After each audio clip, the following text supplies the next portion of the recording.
Bagaimana Pak tentang perkembangan pasar Kemang, tentang masalah kapasitas LPK dalam pengelolaan sistem manajemen pasar induk pasar Kemang itu sendiri, Pak? Baik, berkenaan dengan kapasitas, jelas kalau secara langsung kami tidak mempunyai kapasitas terhadap pengelolaan suatu pasar yang manapun. Tetapi dalam hal ini kami selaku lembaga perlindungan konsumen itu telah mendapat kuasa dari paguyuban, ya, dari paguyuban buruh bongkar muat di Pasar Induk Kemang Bogor.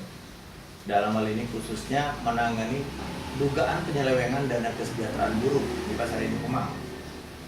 Nah, kemudian menyikapi itu setelah mendapat kuasa, dalam proses menjalankan kuasa tersebut, kami melakukan investigasi di lapangan.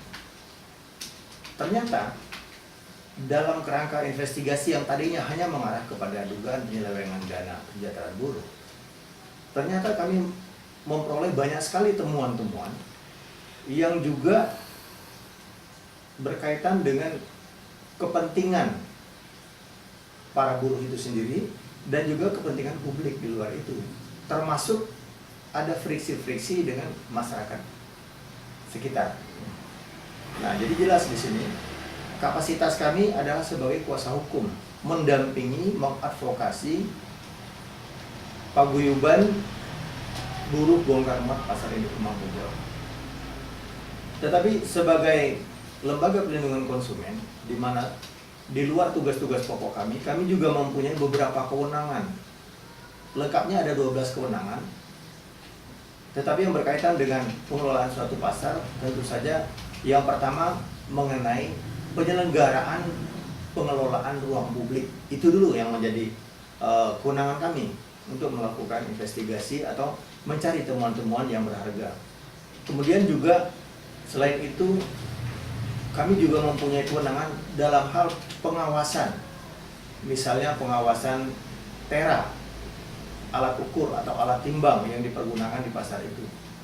Juga kami berhak atau mempunyai kewenangan untuk melakukan investigasi pada bidang-bidang sarana dan prasarana atau infrastruktur yang ada di situ, seperti misalnya sarana jalan di dalam lingkungan Pasar Induk Kemang tersebut. Yang kami temukan sudah sangat tidak layak untuk dipergunakan sebagai fasilitas jalan atau transportasi di dalam lingkungan pasar itu. Lubang-lubang yang besar-besar dan cukup dalam kami temukan di situ. Sekarang memang ada upaya penanganan, tapi sifatnya hanya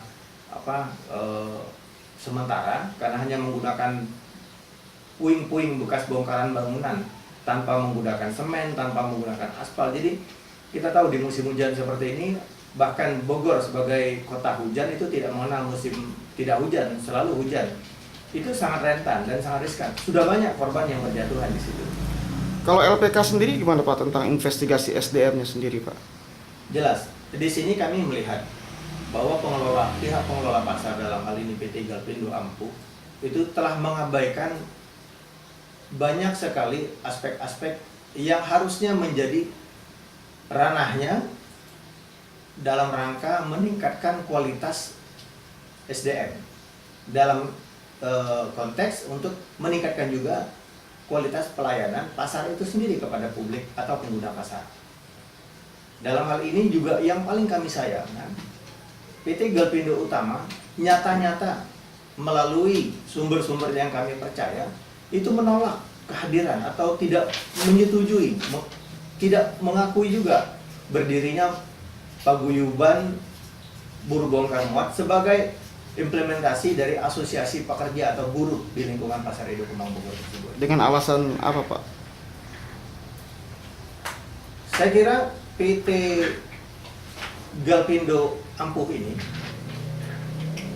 itu tidak memiliki alasan, ya, karena di dalam regulasi yang ditetapkan oleh pemerintah jelas bahwa setiap unsur masyarakat, komponen masyarakat itu memiliki kebebasan berkumpul dan berserikat.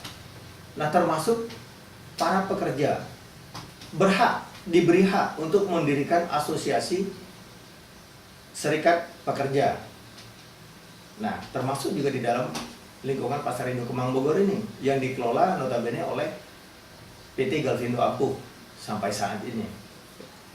Kemudian hal-hal apa yang positif yang bisa dikembangkan Pak tentang dalam pengelolaan Pasar Induk Kemang ini, Pak? Jelas, yang pertama tentu harus ada perubahan cara menyikapi atau sudut pandang dari PT Galvindo Ampuh untuk bersinergi dengan buruh dengan cara menerima dan mendukung serta mengayomi asosiasi serikat buruh yang ada di situ yang sudah terbentuk dan berbadan hukum dan dinamakan dengan Paguyuban Buruh Bongkar Muat Pasar Induk Kemang Bogor. Lalu kemudian juga tentu ada sikap-sikap keteladanan yang positif yang harus dia tunjukkan, yang harus dikembangkan dengan cara memelihara lingkungan pasar tersebut. Sarana jalan harus diperbaiki, kebersihan harus ditingkatkan, kemudian kemampuan SDM itu harus ditingkatkan juga dengan melakukan pelatihan-pelatihan bersinergi dengan para pengurus paguyuban dan jajarannya. Nah, juga kami melihat di pintu masuk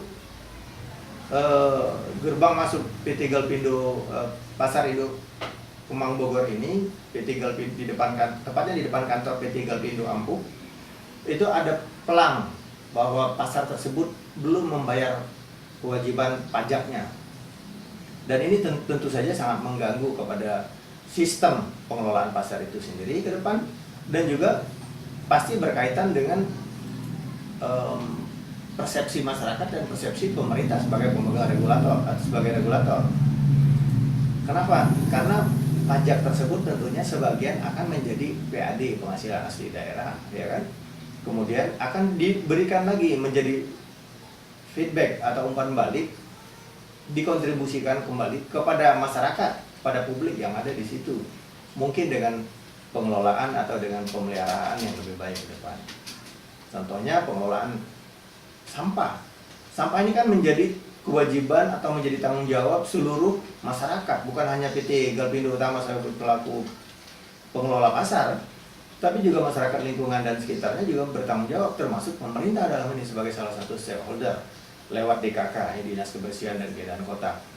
Tetapi tentu dengan adanya pola-pola pengelolaan yang kurang familiar, yang kurang terbuka dari pihak PT Galvindo Ampuh, ini akan menghambat kinerja dari semua pihak yang terkait dalam pengelolaan kebersihan itu. Nah, ini sangat kami sayangkan. Padahal di lain pihak, Paguyuban Buruh Bongkar Muat ini sangat mempunyai potensi karena dia sudah berbadan hukum dan mempunyai experience yang panjang di dalam pengelolaan pasar Induk Kemang Bogor ini.